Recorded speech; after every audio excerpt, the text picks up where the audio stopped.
Hi there viewers. Does the aroma of freshly brewed coffee pull you to coffee shops? Having coffee in the morning is like a ritual for many. It's almost like a button that switches you on for the daily grind. What is your reason for having coffee? Do you have it when you are sleep deprived? Do you believe it decreases calories? Or is it just out of habit? In today's video, we are about to debunk caffeine myths. Stay tuned because, who knows, you might be having coffee for all the wrong reasons. Before we go ahead, do you know which foods contain caffeine? It's not just your espressos and javas. Regular tea, green tea, chocolate bars, chocolate syrup, energy drinks, ice creams, cola, nuts, and a few medicines contain caffeine of varying amounts. It really is everywhere. Do you feel thirsty after having coffee? Then that might be from the extra sugar and sweeteners. People often say caffeine is a dehydrating agent, but that really depends on how much you have.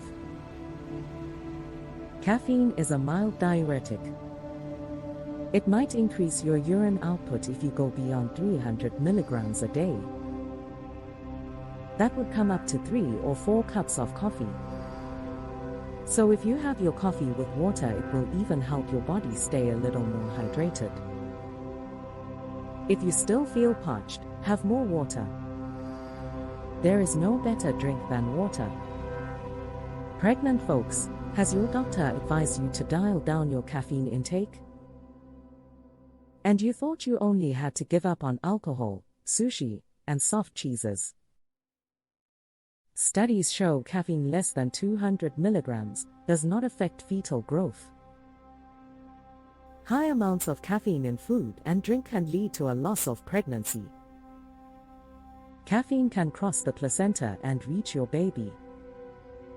Researchers have noted slowed growth, low birth rate, premature birth, and birth defects with excessive caffeine intake.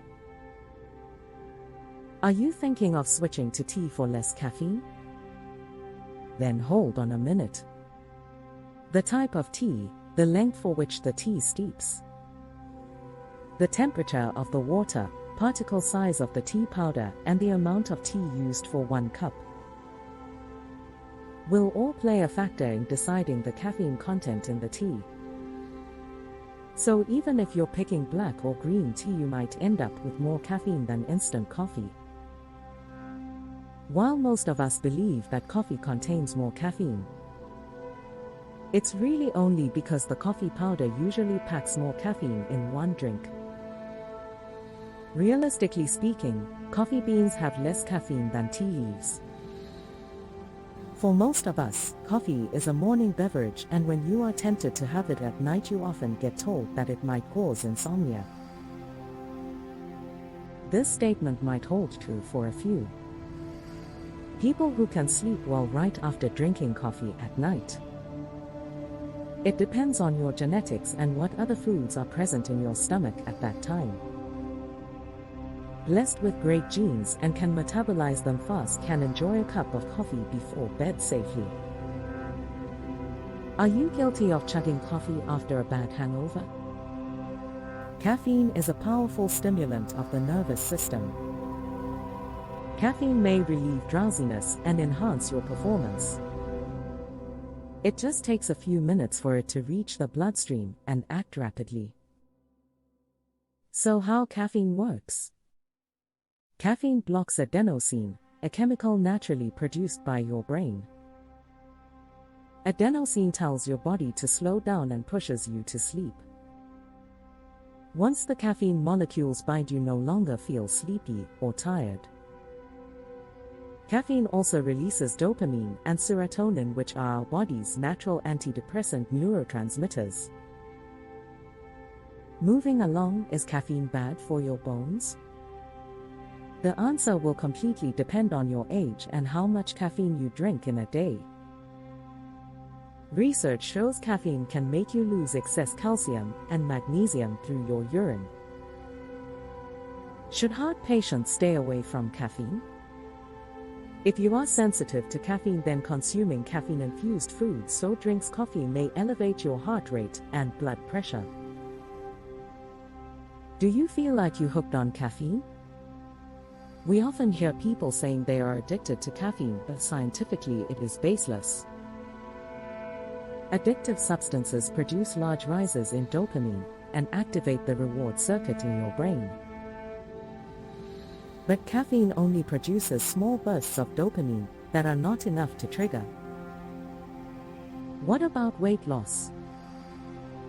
You might also see caffeine supplements that claim to be fat-burning. It's true that caffeine reduces appetite and increases metabolism. A study found caffeine to increase the fat-burning rate by 29% in lean people. Caffeine may prevent weight gain, but cannot bring noticeable weight loss. Do you usually order decaffeinated coffee? Well, then brace yourself. This mellow coffee is not magically caffeine-free. The decaffeination process may be successful in removing 97% of the caffeine from the beans. But it still leaves some caffeine in your drink. Finally, what caffeine myths did you believe? Let us know in the comments below.